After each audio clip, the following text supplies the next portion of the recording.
Hi, welcome to the Sifu Mimi Chan Show. Thanks for joining the conversation.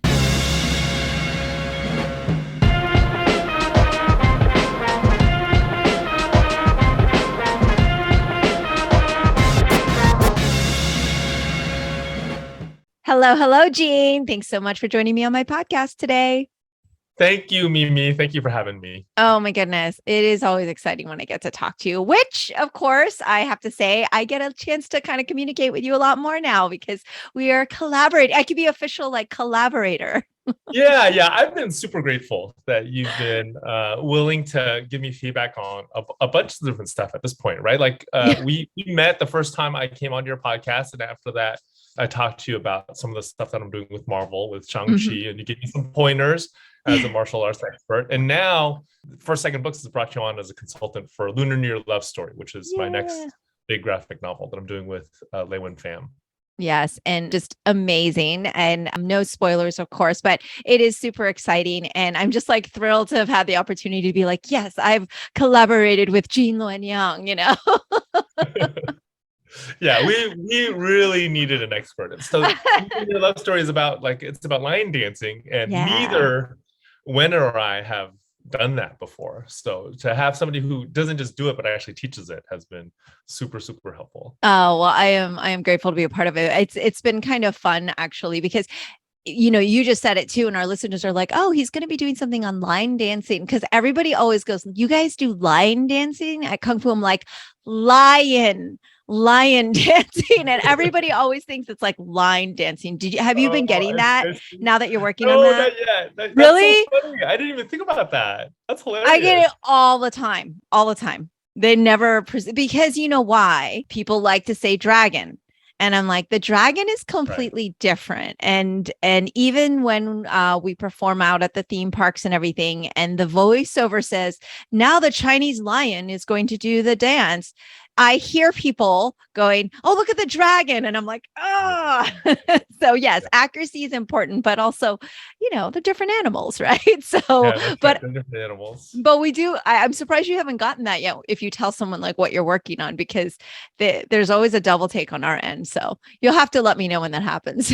Yeah. Well, I actually haven't talked to a lot of people outside of the project about the project, right? Because they announced it, and I've only done one show since then, so I haven't talked to a ton of readers about it. But maybe that's a good thing to watch out for. Yeah. Well, with you especially, so much is written, right? We're reading your work, reading about your work, etc. But when you speak, I get line dancing all the time. So enough about that. But just kind of being privy to some of that behind the scenes and what kind of normally happens, and kind of understanding how that works. I've talked to other comic creators. Of course, I have a lot of comic creators on the show, and not all of them do rough edit drawing as you're capable of, because of course you are also a cartoonist and artist yourself, and you do both. And of course, many creators are both, but that must make it much easier in terms of collaboration with an artist, because you can give them that little that sketch.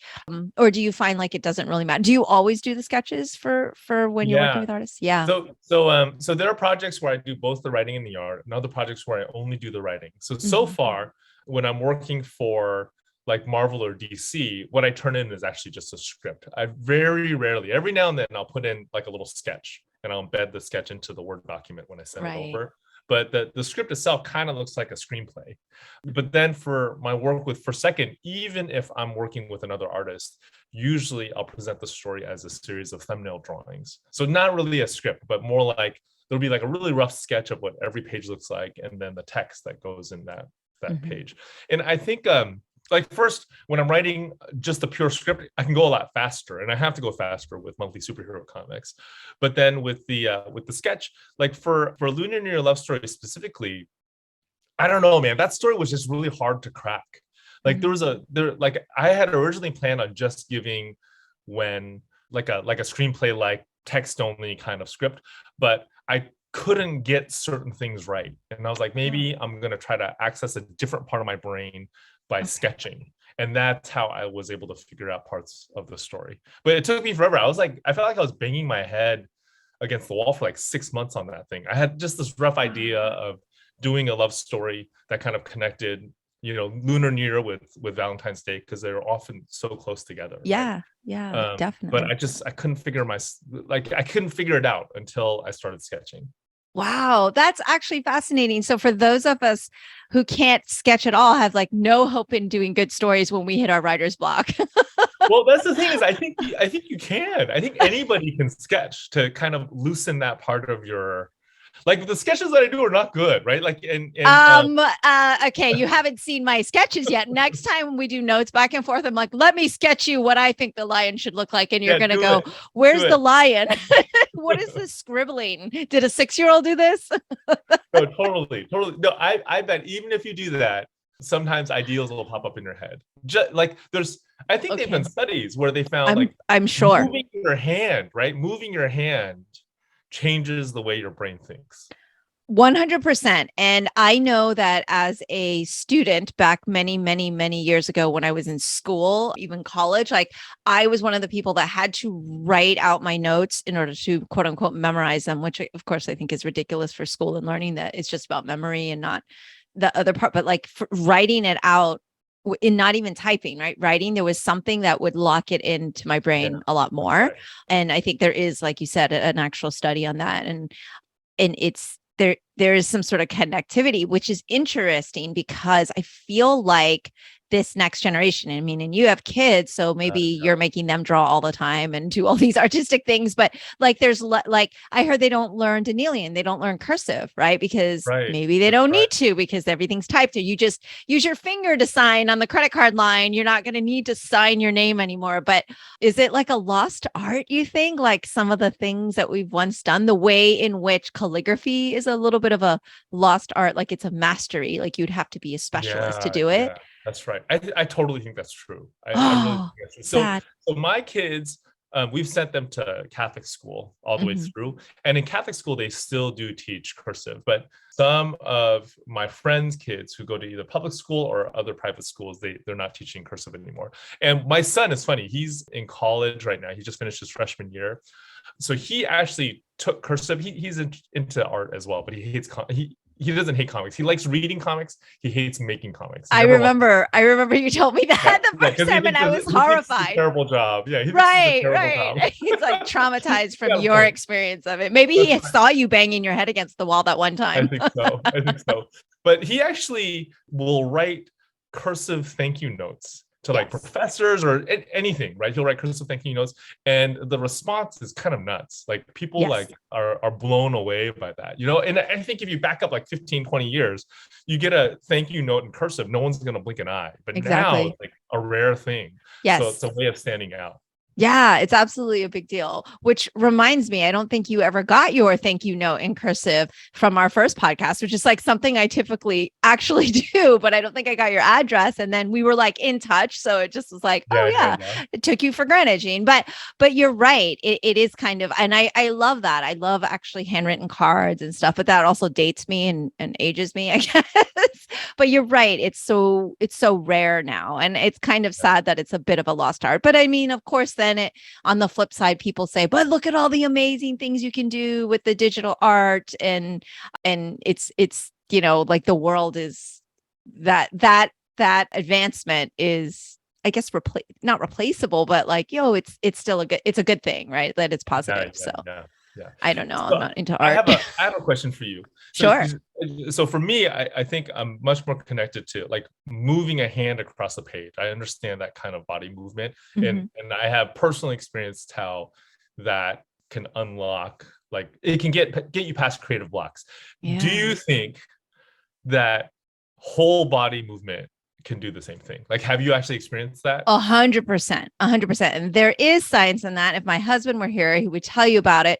But like, okay, this is like, so like going on a tangent, but basically like we are always like really horrified by the public school system and how kids sit in classroom for 8 hours a day and they're expected to learn. And there's actual science behind, if you get up and just like run around the room or you do something, there's like things that happen in your brain that allows it to actually absorb and learn better. So that's like actually proven that movement does that. And so 100%, you'll talk to martial artists, dancers, athletes. They'll say, I got to hit the gym. I got to do this because it will clear your mind, or it will kind of get those juices firing in your head to make you more productive. So I think for you, because the way you're conditioned with art and everything, like that's your sense of quote unquote movement, but like for sure, physical activity actually does increase your, brain cognition and ability to learn. So, which is why we tell parents of our Kung Fu kids that there's no PE in school anymore. I don't know if it's the same out in California or in private school, for instance, but like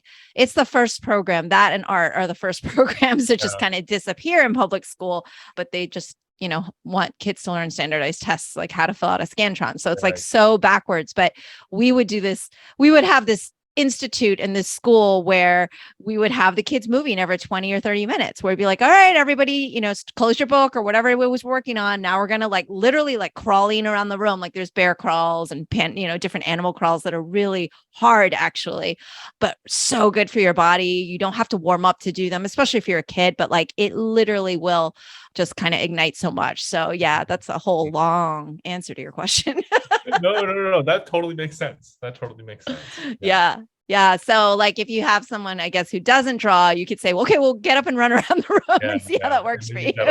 Maybe that'll get you around to writer's block. Or, people say, oh, let me go for a walk, right? Yeah. So it's not like, oh, because they need to be outside. Well, that might help, but I think it's actually that movement. Yeah. I do that too. Like, yeah, I totally take walks when I get. You take walks. Yeah. Nice. I love hearing about that because I always have it in my mind, and my dear Gregoreka pal is always like, yep, you gotta do it. You just gotta start writing. Cause I always like tease about like, I do need to write something that's like set, but I have this just like perfectionism fear, and like, I'm no writer, so I should stay in my lane, just teach Kung Fu. But I always love hearing about how do you overcome your writer's block, because I imagine that I would have it like every 5 minutes. I want a catalog of all the different ideas from all the experts. Yeah. Well, writing is in everybody's lane. Writing is like I think there might be different kinds of writing that aren't in your lane, but there is some form of writing that is in your lane. Yeah. Well, this is true. Now, you had quite a remarkable 2021 with all of the acclaim and the Eisners and Harvey Awards. And oh my gosh, what a year for you. And I was so grateful to have actually met you that year and talked to you. And, from Superman Smashes the Klan to Dragon Hoops, which, by the way, both Dragon Hoops and DC's Monkey Prince are two that I still have on my to read of the Gene Young collection list. I haven't read them yet. And every time you post a photo, an image of the cover of the Monkey Prince, I'm just like, oh, it's so beautiful. It's like it really draws you in. So first of all, congratulations. Yeah, I've been super lucky because we've gotten to work with some great artists on Monkey Prince. Like the interiors are done by Bernard Chang. He and I, met a while ago. Now I've been a fan of his forever. He has like this. Have you ever had him on the podcast yet? I haven't, but you could always introduce. Yeah, I gotta make an introduction. Seriously, even on a selfish level on our side, you would be a huge asset to him. I think, in terms right. Of, well, we had started talking Journey to the West that one time. Yeah. We could go down the Monkey King rabbit hole. Yeah, I'm gonna make that introduction. But he has this remarkable story. He started drawing professionally like when he was like 19, something like that. He started super, super early, and I remember reading his stuff. Like he used to do stuff for a comic book company called Valiant. And I was really young too, like we're about the same age. And he was already a professional. He was already drawing at a really high level. So I've been a fan of his for a very long time. And then Monkey Prince is kind of a dream project for both of us because we both grew up with the Legend of the Monkey King. Of course. Yeah. It's been super fun to do.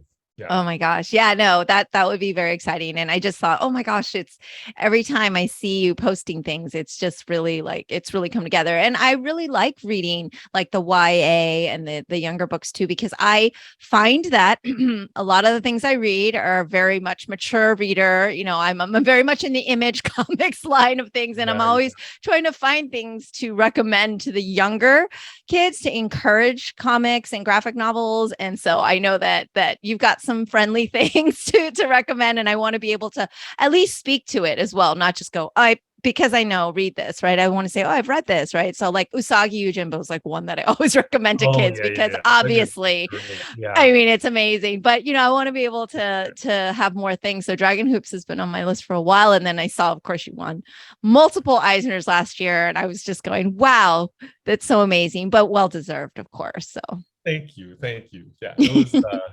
I think 2020 and 2021 were really weird years, right? Like it was sort of the things that were going well in my life were going really well. And then there's other stuff that was just like for everybody, it was just kind of on the horrifying side. Yeah, which is crazy. Really and I hear you. And it was kind of funny because I think Stan Sakai had the same thing where he had won like 3 or 2 that like he did really well. And I talked to him on the show, and it was like amidst like the worst of COVID. He's like, it's been a great year for me, but he didn't mean it, of course, because everyone knows Stan. He's like literally the nicest guy ever. But like he literally, thank goodness, like there are things we could still celebrate amidst all of that. Like we needed that, right? Like we needed to have things to celebrate. So it was kind of like a lifeline. But you're right. It's like, okay, it almost makes you feel like, did it make you feel like slightly guilty for being like absolutely happy? Absolutely. Okay.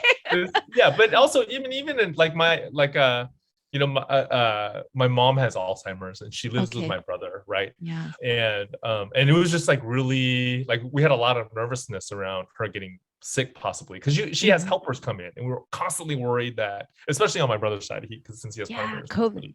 Of somebody bringing COVID in and how to deal with that if you have Alzheimer's. So there's all these like weird like and we have school age kids and they were all at home and we're worried about their mental health being at home. So there's all that stuff. But then professionally things were going really well. And I think some of that is because like the comics community and the book community were really smart. Like they figured out Zoom, they figured out how to hold online conventions and book festivals almost immediately. I think within a few weeks, I was already like, I had a bunch of live stuff get canceled. And within a few weeks, those same organizers were like contacting me about doing stuff online. So it ended up like, I think the whole comic and book world ended up being this real bright spot in our lives. 100%. 100%. I mean, so much gratitude to you as well as all the creators that had the ability to also keep creating, right? Because that's not something that we could also expect of you all, right? Just because we need to keep reading and we need more stories to bring us out of the darkness. It was like, well, like I said, I always reference Greg because he literally was on my show every week and just like, yeah, it's hard. Like I can't write right now, right? Like, so it's just one of those things, but being able to have those bright spots, I think, kind of helps feed that. So for sure, I mean, that mental stress is absolutely unparalleled. And thank goodness, everybody hopefully ended up okay and everybody's healthy. And, I mean, not for everyone, obviously, right? Not for everyone. But I know from what you just described, like my heart was like racing. I'm like, I feel you because, I take care of older parents as well. And my sister's special needs. And it's just like your anxiety for their safety is almost like tenfold of what it is for yourself. Cause you're kind of like, I know I'll be okay.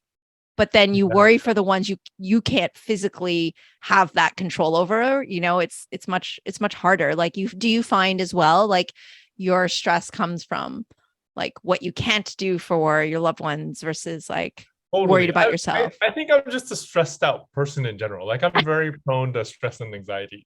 I actually kind of think, I don't know how it is in like the martial arts community, but I kind of think that a lot of people who are anxiety prone are drawn to comics and maybe writing in general. Okay. Yeah. I think in some ways making art and writing are like self-therapy, and we started, like those of us who do it, we started when we're very young, even before we realize while we're doing it. But maybe why we do it when we're young is because we're trying to work out some kind of anxiety on the page, Wow. Yeah. No, that's super insightful. And thank you for being so honest and sharing, because being that it was just May and it was AAPI Heritage Month, but it was also Mental Health Awareness Month. And I don't know what it was like for you, but that's something that I like to really shine a light on because I am a big proponent and advocate for mental health awareness, especially within the AAPI community. I had two amazing podcasts with psychologists who are, AAPI to kind of talk about those issues and how like in our community that is very taboo and it's still stigmatized. Like, I don't know if that was a thing for you for you to be so open to even just talking about anxiety, right? Like, it's like, hey, no, that's not like a real thing. Just suck it up, like being a martial artist as well as Asian American, there are things that are expected of how you are to deal with stuff. And for me personally, like therapy was very important, but it wasn't like a very easy thing to admit to for like my parents, for example, in that, family dynamic. But I love that insight of creators. Perhaps that's a thing because I'm sure you meet a lot of them and they're pretty open about it. And I've also spoken to a lot of them, and you're like, yeah, we're pretty anxious people in general. and it is a form of self-care and release, right? For sure. Yeah, I think so. I think so.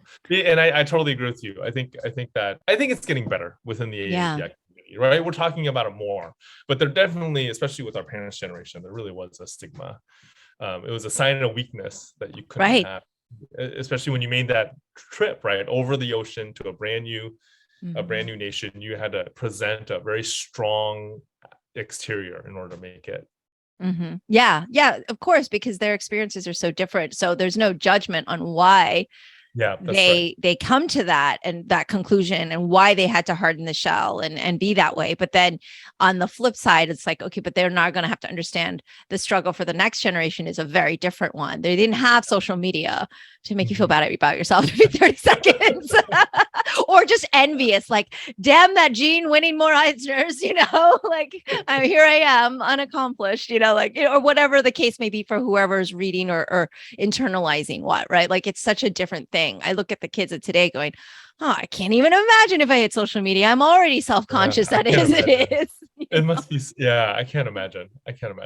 Yeah. And so one of the things that during AAPI Heritage, I'm like, I was just on that podcast and, the doctors were recommending their favorite reads and they were like, not medical journals, but they were kind of like very academic based books and some really great historical things. I'm like, well, yeah, I think everyone should read American Born Chinese. Obviously, like I'm going to recommend a graphic novel to everybody by a Asian American artist and creator. And so like it was you're like my go-to for not just that month, but like generally when I meet like an Asian American, I'm like, what do you mean you haven't read that? You need to read that because you're just going to feel so connected to it. But before we get into American Born Chinese, because there's so much going on with that, I feel like people are taking graphic novels more seriously. And I know you did, I think it was a TED Talk or, you do a lot of lectures on how that should be in education and why.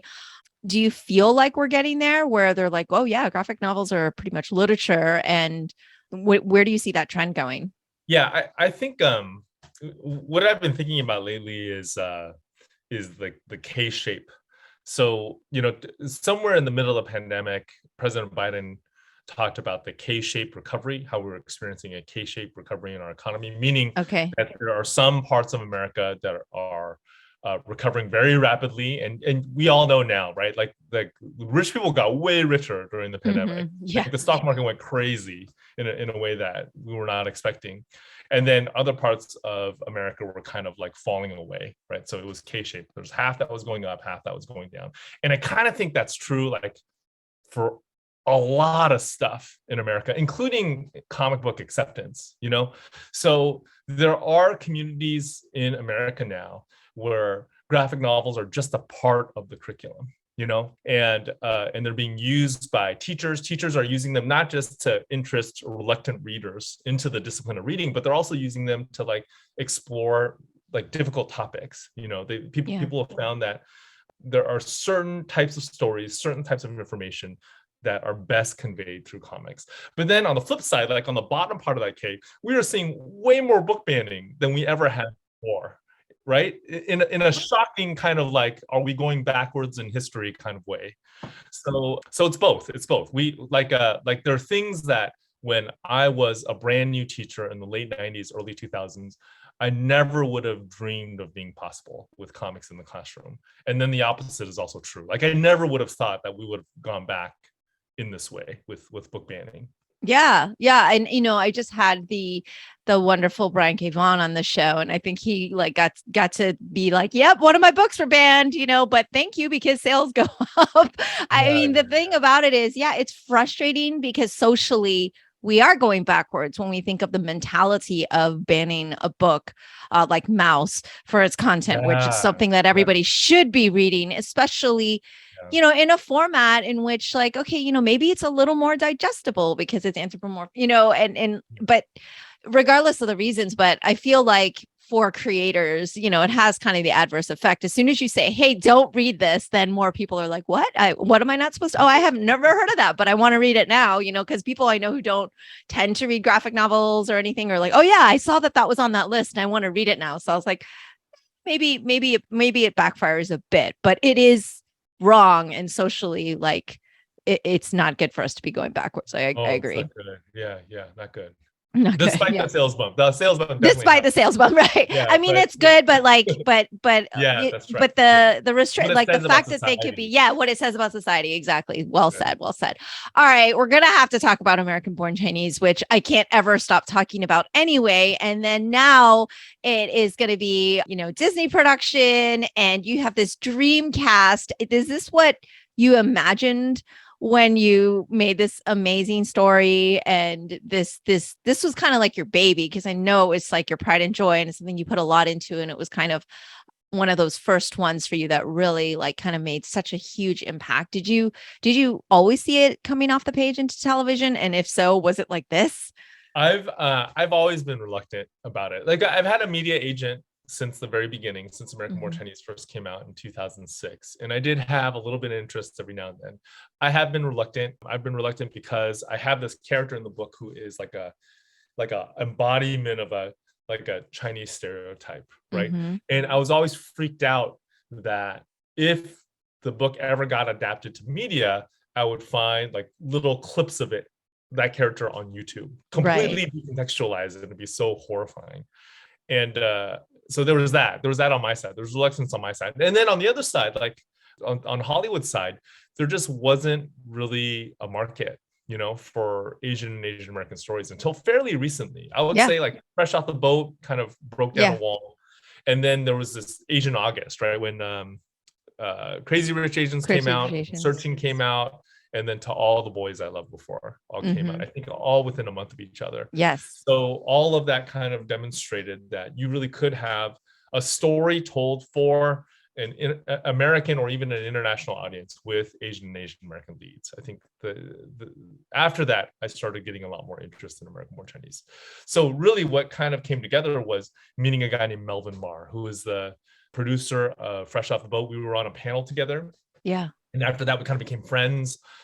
And then through my conversations with him, and he introduced me to Kelvin Yu, who ended up being the showrunner of the book of the American-born Chinese show.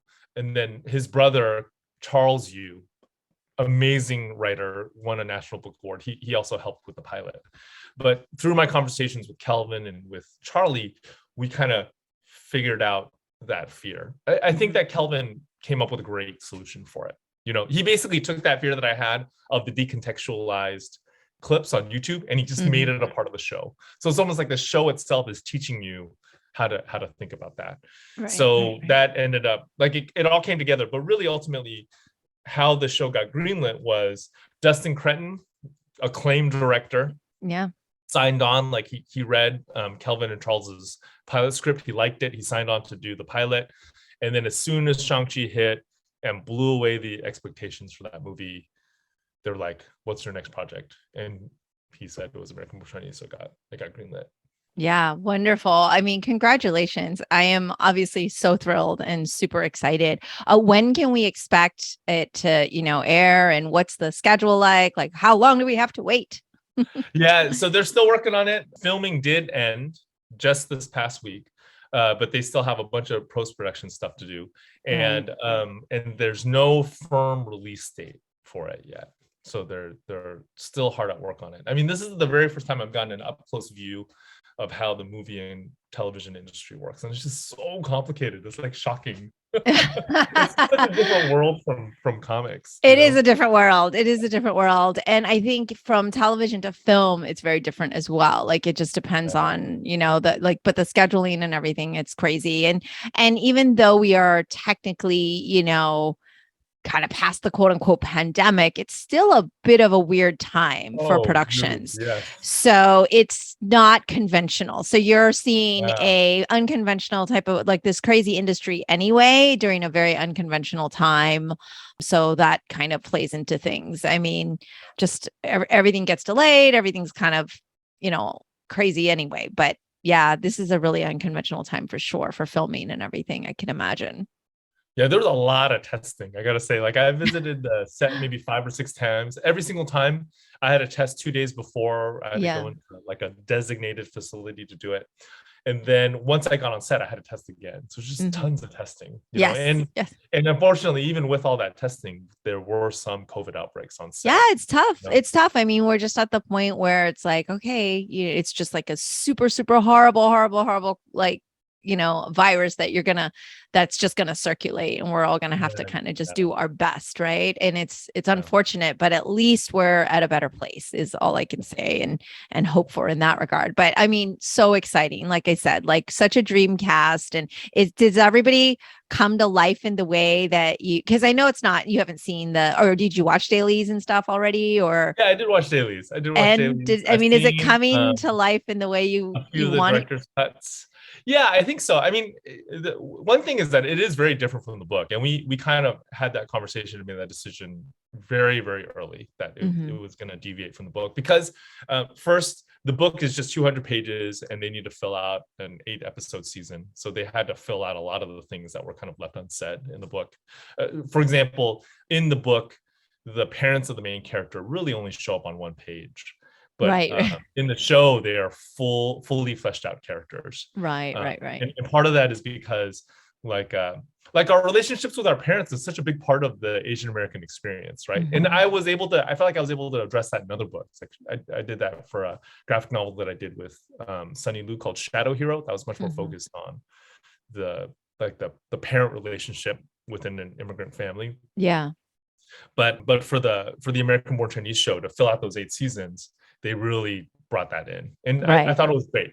So the idea is the story is going to be different, but we're hoping that the emotional realities and the tone and the underlying themes are all the same.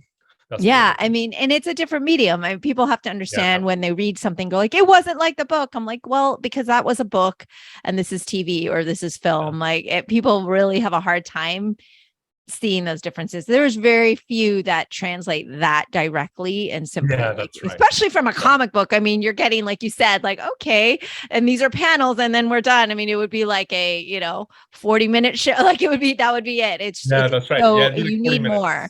You need more. You need a lot more. And I feel like they've done a great job so far. Like all the scripts that I've seen, they've really tried to hold to the tone and the underlying themes. There is one big change that Disney asked for, and that was to set the story in present day, right? In 2022, 2023.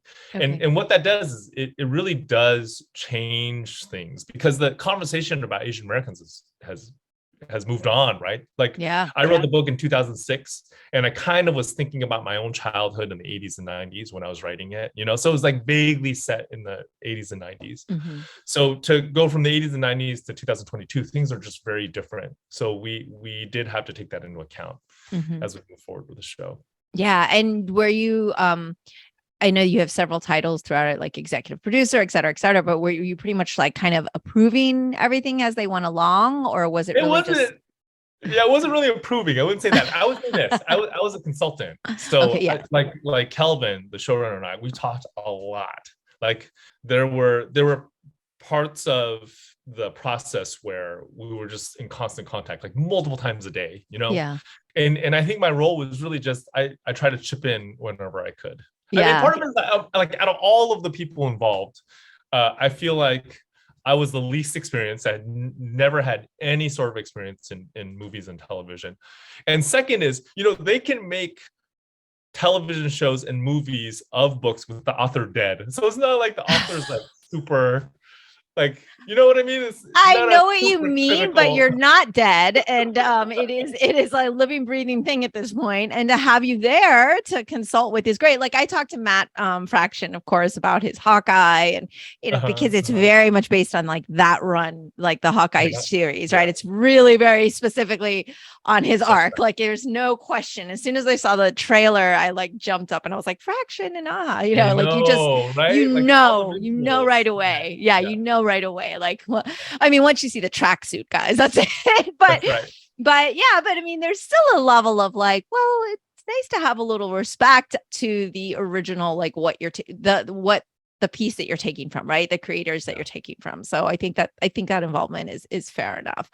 Do you see other of your shows and things making its way to the screen? And I mean, obviously Shang-Chi is already, a big, huge, I don't know how much bigger you can get than like those big Marvel movies, but of course your involvement, it's not like necessarily as connected as American Born Chinese, I would say, if I'm correct in saying that. No, Shang-Chi, I signed on to do Shang-Chi way after they were working on the movie, right? They were like getting close to the end, and then the comic side of Marvel was like, oh, we should put out a miniseries, to kind of time it with the release of the movie.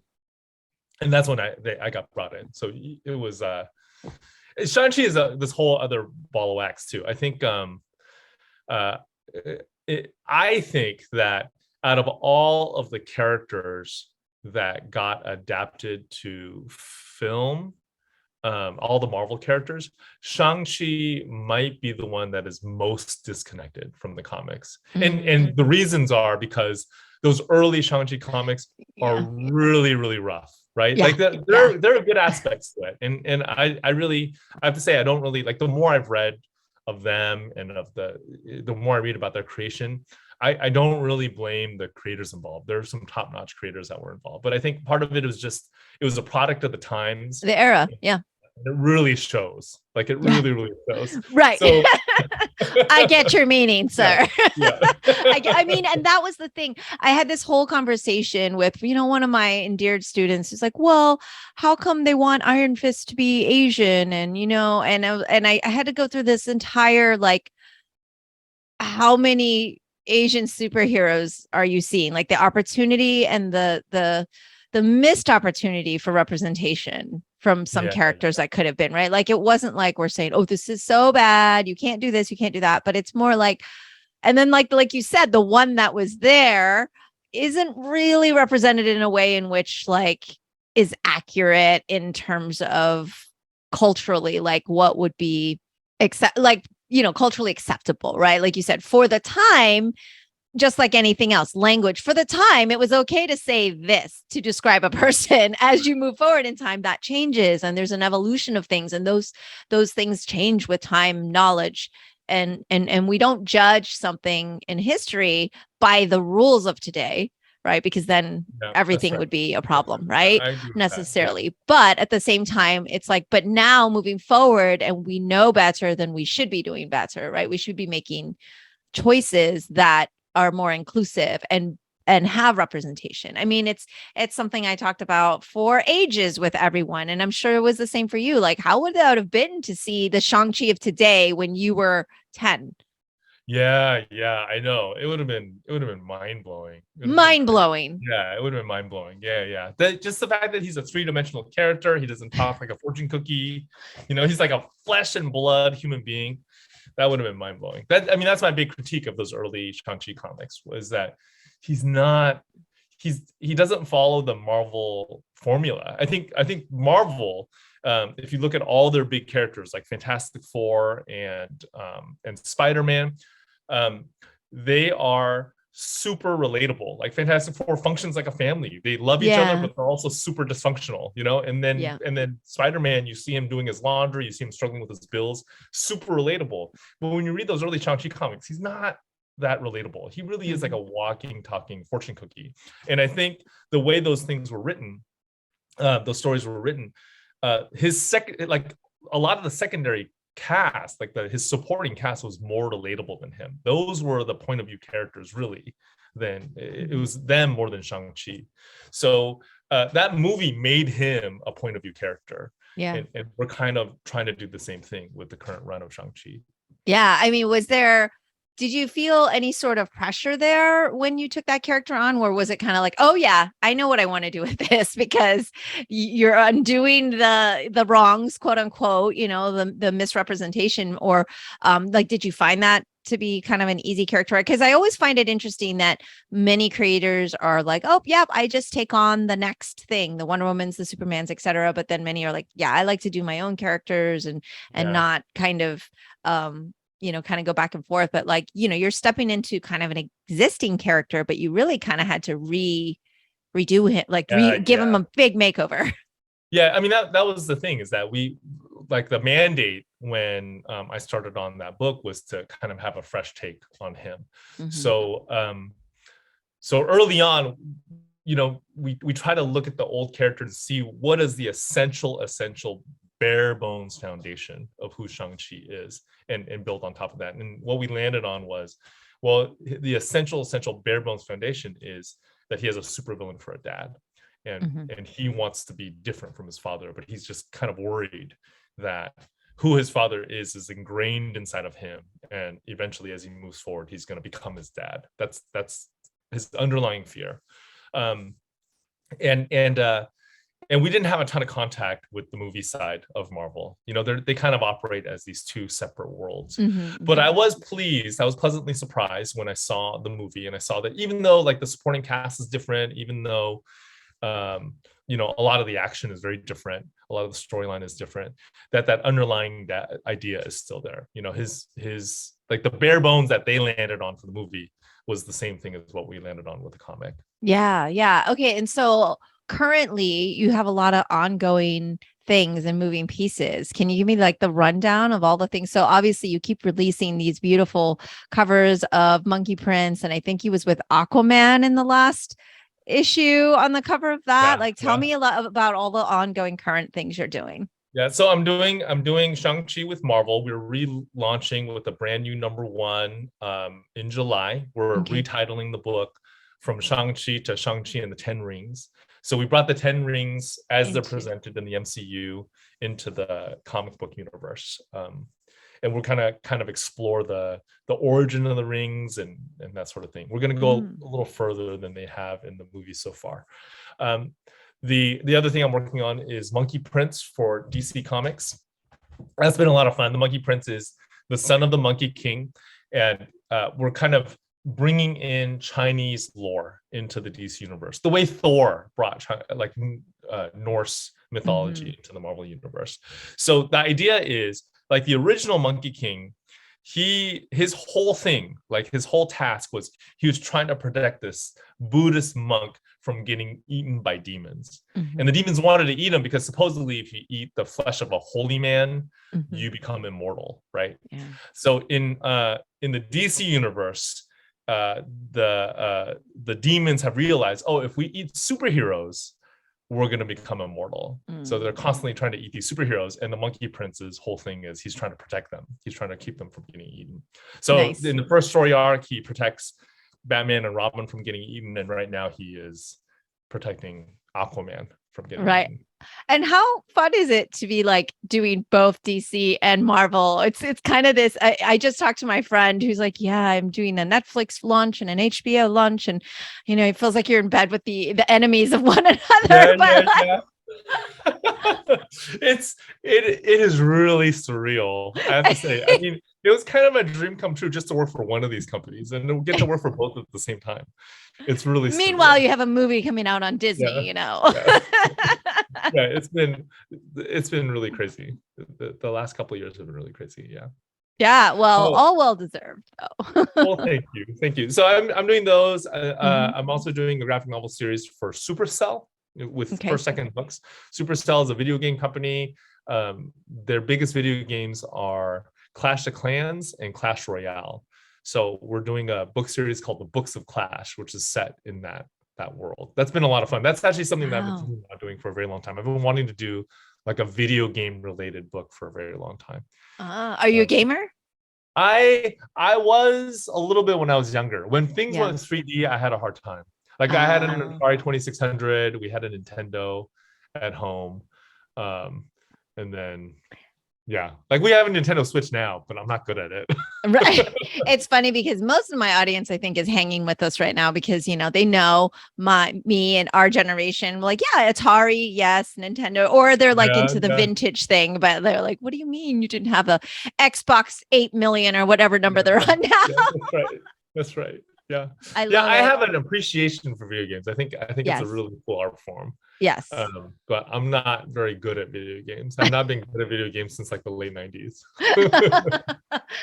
That's okay. There's nothing to be embarrassed about with that. There's a lot of things we could do. I think there is a value in that form of entertainment, but I also can see how addictive it is for a lot of people. Like I've heard people like houses burning down while they're stuck on their game console. It's some crazy things happening. Right. So So, okay. And so we've got, not that that's not enough. And then of course, Lunar, New Year Love Story is going to be launching.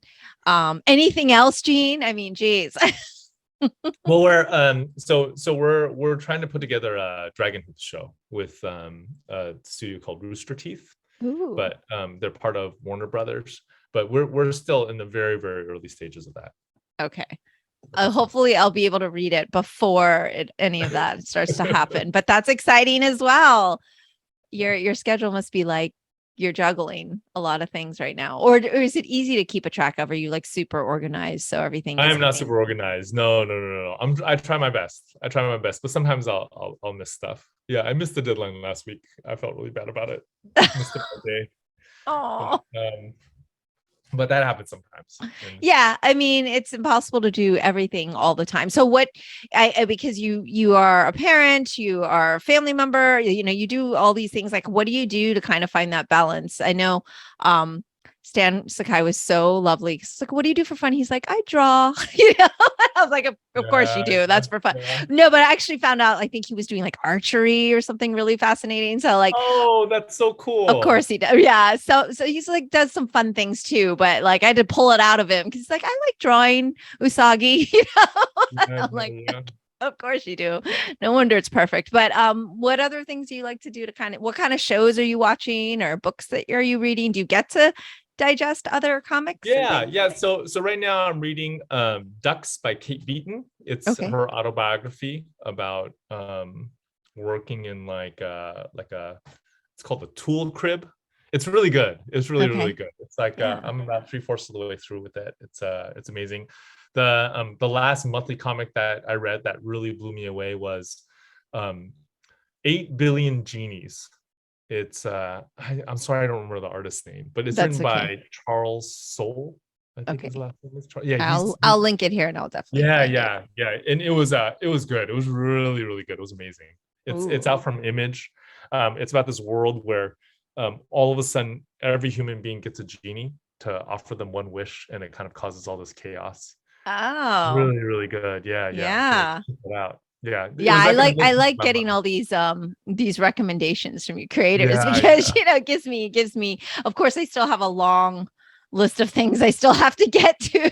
Yeah. Is it totally check that out. Charles Soule and Ryan Brown? Thank you for doing that. I mean, as an artist as well, like I know that creators get very protective over the fact that like sometimes one or the other only gets credit. So I know. I appreciate you doing that. Totally. I should have had that memorized before I came on the show. No, not at all. You didn't know I was going to ask. Yeah. And then I'm let's see. I'm reading a couple of other monthly comics as well. That I have a little pull box at my Grimm is another one that I read recently. That's also, I think that's out from Image. Again, I should have figured that out, but it was also recommended to me. You're fine. By my comic book shop. Yeah. Okay. Oh, so like you take their recommendations. You're not just like industry ear to the ground. Totally. Like you actually take your comic book shop recommendations. I love it. I love it. Well, they're way more connected than I am. Because they I feel like nobody has the time to read everything, but they actually kind of see everything at least. Yes.